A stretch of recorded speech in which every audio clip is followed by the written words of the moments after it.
মানুষ তো ইচ্ছা করে কেউ নামে না এই রাস্তায়। বিগত সরকার এমন একটা পরিবেশ তৈরি করছে যে মানুষের পিঠগুলো সব ওয়ালে ঠেকে গেছিল, সব শ্রেণীর লোকের, শুধুমাত্র আওয়ামী লীগ বাদে। আর আওয়ামী লীগের যারা সহযোগী দল ছিল তারা বাদে বাকি যারা ছিল সবাই অতিষ্ঠ হয়ে গেছে অত্যাচারে। হয়তোবা অনেক আওয়ামী লীগের মধ্যে যারা ছিল এলাকা, যারা গ্রাম অঞ্চলে বাড়ি, হয়তো তারা অনেকেই জানতো না যে তাদের ভেতরে এরকম গুম খুনের বা গুম কমিশন বা আদার যে টর্চারগুলো, এই সেল সম্পর্কে আমরাও কিন্তু আগে অতটা বুঝতে পারি না। শুধু গুম দেখতাম, লোক গুম হয়ে যেত, হারা যেত, পাওয়া যাচ্ছে না, ধরে নিয়ে যাচ্ছে, হ্যাঁ, এইসব ঘটনা হতো।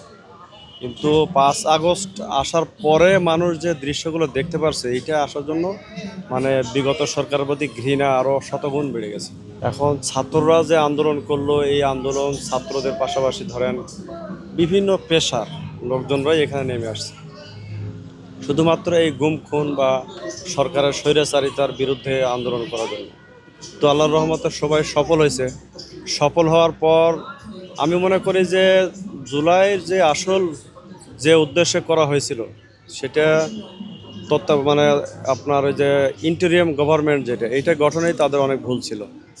কারণ এখানে অনেক শয়তান, চোর ছাত্র টাইপের লোকের মধ্যে ঢুকে গেছে, যাদের ইতিহাস ভালো ছিল না আগে।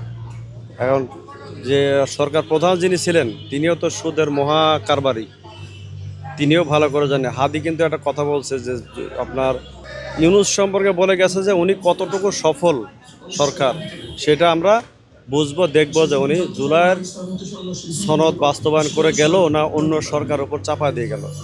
আসলে জুলাইয়ের মাধ্যমে মানুষের অর্জন, অনেক কিছুই অর্জন হয়েছে। মূল অর্জনগুলো যেগুলো দরকার ছিল, যেমন বিচার বা যারা এই সমস্ত দায় তাদের বিচার, এগুলো আসলে হচ্ছে না, হয়নি, এগুলোর প্রত্যাশা পূরণ হয়নি। আমার মনে হয় আগামী প্রজন্মে আপনারা সাংবাদিক, একটা বড় চ্যানেল এটিএন বাংলা কিন্তু অনেক বড় একটা চ্যানেল, আপনাদের বিরাট একটা মিডিয়ার ভূমিকা এখানে আছে। এটা যদি আপনারাও ঠিকমতো পালন করেন, টাকার কাছে যদি সব মিডিয়া সেল হয়ে যায়, তাহলে কিন্তু এই জুলাই থাকবে না। তবে আমি যতটুকু মনে করি যে এই জুলাই আগামী প্রজন্ম ধরে রাখবে, এই জুলাই দরকার আছে। কারণ একটা দেশে সরকার, সব দেশেই তো থাকে, সরকার আসবে, 5 বছর পর সে ভালো করবে, চেঞ্জ হয়ে আরেকটা সরকার আসবে, এইভাবে পরিবর্তন আসবে। এখন আপনি বাংলাদেশে বসে পার্শ্ববর্তী দেশের সাথে আমাদের বিরোধের দরকার নেই, তো তাদের সাথে আমাদের সুসম্পর্ক থাকবে, লেনদেনের সম্পর্ক থাকবে, কিন্তু তারা আমাদেরকে শোষণ করতে পারবে না বা অত্যাচার করতে পারবে না। আমি তাদের সাথে বিরোধের পক্ষে না, ইন্ডিয়ার সাথে বিরোধের দরকার নেই। আমরা চাই যেন ইন্ডিয়ার সঙ্গে সুসম্পর্ক রেখে তারা আমাদেরকে দেশ গঠনের সহযোগিতা করবে, নট লুটপাট বা নানান রকমের খুন খারাপিতে বিভিন্ন সংগঠন তৈরি করা, উস্কে দেওয়া, এগুলো পছন্দ, এগুলো যেন করতে না পারে। আমি পাকিস্তানকে পছন্দ করি না যে পাকিস্তানে এসে আমাদেরকে আবার এসে ডমিনেট করবে, আমরা এটাও চাই না। আমরা বাঙালি হিসেবে স্বাধীন থাকতে চাই। আমার মনে হয় স্বাধীন থাকতে গেলে এই জুলাই থাকতে হবে, এই জুলাই থাকলেই স্বাধীন হবে আমার মনে হয়।